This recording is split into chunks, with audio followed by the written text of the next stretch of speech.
Eron zarbasi bilan AQShning Qatardagi radar tizimi nishonga olindi. Hizbulloh Livandan Isroil tomonga raketa uchirdi. Eron droni Akrotiri harbiy bazasiga zarba berdi. Bularning barchasini video davomida to'liq yoritib beramiz. Eng muhim va qiziqarli yangiliklar video davomida.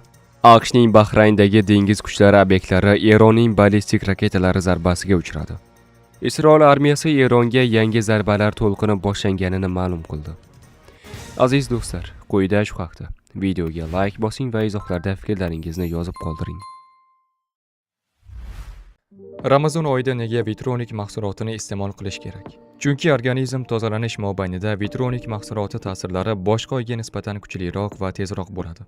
Prostatadagi yallig'lanish, achishish, og'riq, peshobga tez-tez qatnash va jinsiy zaiflikni samarali davolaydi. Bizning nomimizdan qo'ng'iroq qiling va 30% chegirmalarga ega bo'ling. Mahsulotni yetkazib berish O'zbekiston bo'ylab mutlaqo bepul. Eron zarbasi bilan AQShning Qatardagi radar tizimi nishonga olindi. Eron Islom inqilobi qo'riqchilari korpusi bayonotiga ko'ra, 28 fevral kuni Qatardagi AQShning ANFPS 132 uzoq masofali erta ogohlantirish radari tizimi zarba ostiga olindi, deb xabar qilindi. Bu radar tizimi raketa hujumlarini 5 mikrometrgacha masofadan aniqlashga mo'ljallangan bo'lib, uning qiymati taxminan 1,1 milliard dollarni tashkil etadi. Eron Islom inqilobi qo'riqchilari korpusi bayonotida mazkur zarba Eronning AQSh Isroilning mintaqadagi harbiy choralari va hujumlarga javoban amalga oshirilgan javobiy harakatlar darajasida bajarilgani aytilgan. Bu radar tizimi Qatarning Al-Udeyd aviabazasi yaqinida joylashgan bo'lib, AQSh harbiylariga mintaqaviy raketa tahdidlarini oldindan aniqlash imkonini beruvchi strategik tizim hisoblanadi. Tasvirlar va ma'lumotlar haqida ba'zi manbalarda Sputnik tasvirlari va boshqa vizual materiallar orqali zarba natijasida radar tizimining vayronagarchiliklari aks ettirilgan tasdiqlar tarqaldi. Biroq ayrim fakt tekshiruv nashrlari bu tasvirlarning to'g'riligini mustaqil tekshira olyapti va sun'iy intellekt yoki noto'g'ri tasvirlar bo'lishi mumkinligini bildirgan.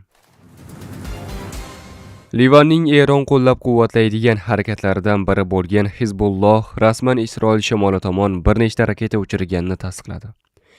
Bu harakat mintaqadagi keskinlikni yanada kuchaytirdi.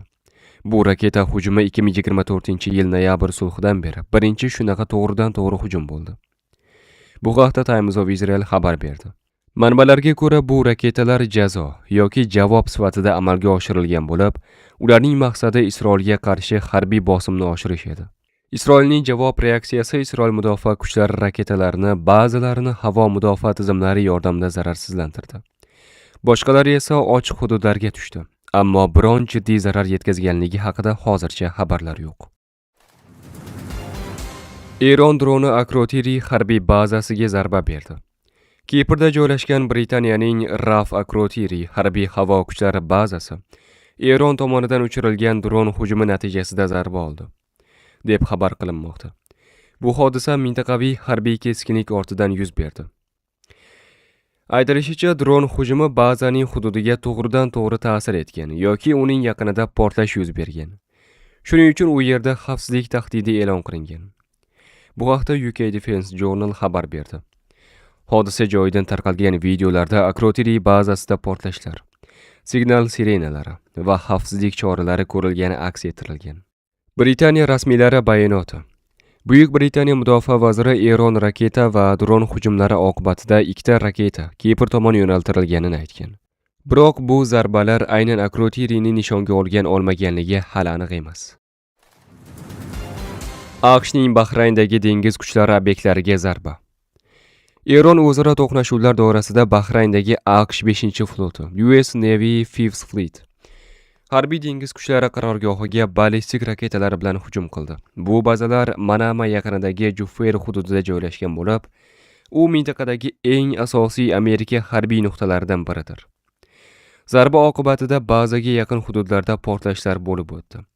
Osmon sirenalar bilan to'ldirildi va dunyoda bu voqea keskin eskalatsiya deb baholandi. Bu haqda Middle East Monitor xabar berdi.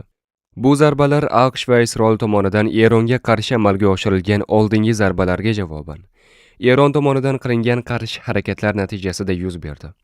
Mintaqadagi bir nechta davlatlar, Birlashgan Arab Amirliklari, Qatar, Saudiya va boshqa davlatlar ham hujumlar oqibatida havo hududida havo mudofaasi tizimlarini ishga tushirdi.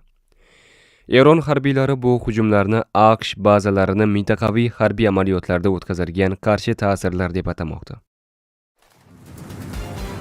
Isroil armiyasi Eronga yangi zarbalar to'lqini boshlanganini e'lon qildi. Bu haqda Isroil mudofaa kuchlari Sahal xabar bermoqda. Sahal Eronga qarshi yangi hujumlar boshlangani va zarbalar davom etayotganini rasman ma'lum qildi. Bu hujumlar keng qamrovli harbiy operatsiyaning bir qismi sifatida Air Force hamda havo-yer raketalari yordamida amalga oshirilmoqda. Sahal bayonotiga ko'ra, havo hujumlari davom etar ekan, Isroil muhim maqsadlarni nishonga olmoqda va operatsiyalar doimiy ravishda davom etadi. Tehronda bir nechta hududlarda qo'shma zarbalar natijasida kuchli yong'inlar va portlashlar yuz berdi. Qalin tutunlar ko'tarilgani haqida xabarlar bor. Ba'zi manbalarga ko'ra, zarbalar harbiy va strategik infrastruktura bilan birga atrof muhit va shahar hududlarini ham qamrab olmoqda.